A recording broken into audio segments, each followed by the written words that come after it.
How to develop self-confidence.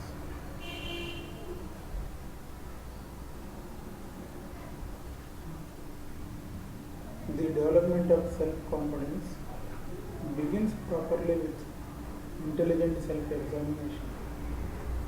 The mind must be closely scrutinized, undesirable tendencies checked, faults eradicated, and correct habits of thought and conduct firmly established. To achieve the best results in personal development, stock taking should be thorough and fearless. Fear thought is a disease. Fear is to be diagnosed as carefully as any other malady. It arises largely from perverted mental habits. The mind is permitted habitually to dwell upon thoughts of doubt, failure, and inefficiency. So great does this power, power become when permitted to rule unchecked, that it affects to greater or less degree almost every act of one's life. The extents to which time we will sometimes go are as amazing as they are absurd.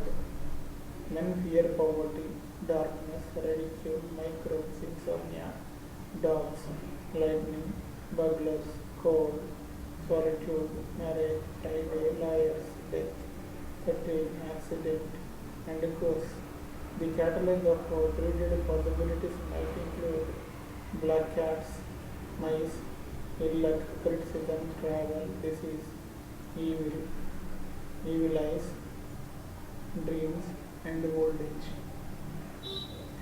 It is true there is a legitimate and honest fear. To walk straight up to the thing feared will often strip it of its terror. In one of the old fables, we read that when man first beheld the camel, its huge size caused him to flee in dreadful fear. But later, observing the animal's seeming gentleness, he approached him less timidly, and then, seeing the almost spiritless nature of the beast, he boldly put a bridle in his mouth and set a child to drive him. We can, in like manner, conquer fear thoughts of the human mind. Fear has well been called our most ancient enemy. Primitive humanity was unprotected against more powerful animals, and in those early days they had good reason, doubtless, for manifesting great fear, but it is difficult to justify the widespread fear that exists today.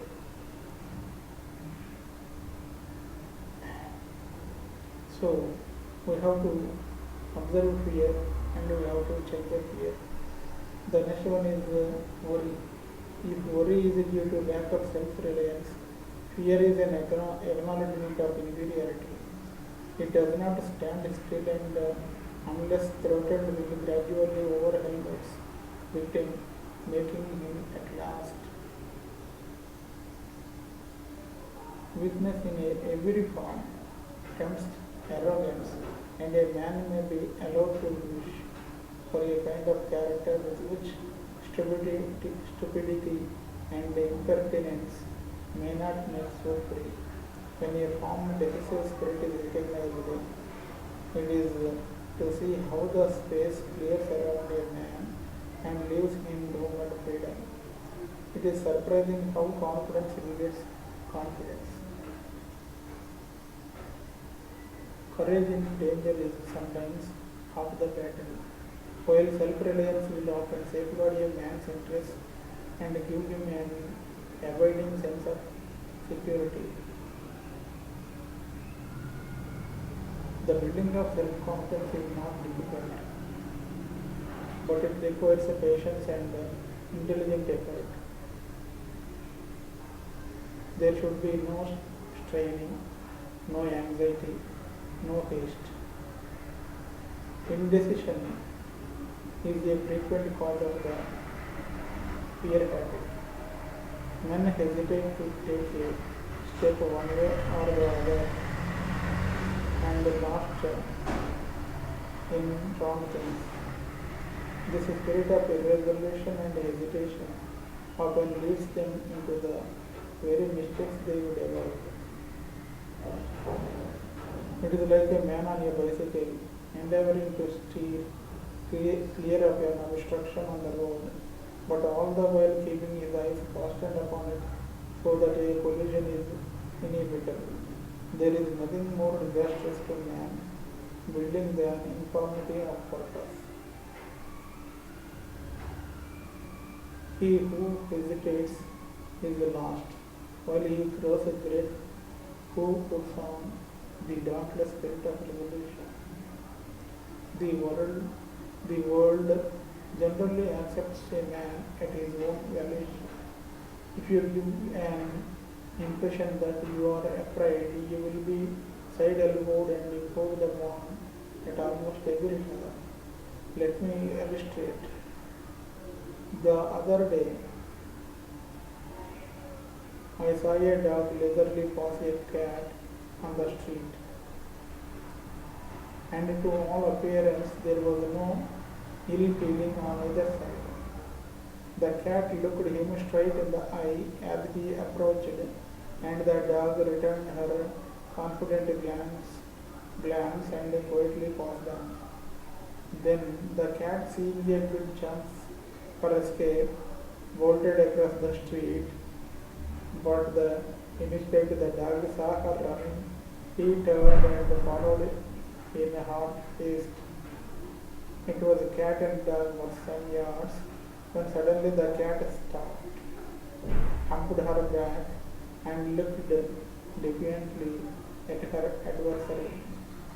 He stopped, caught his breath, blinked,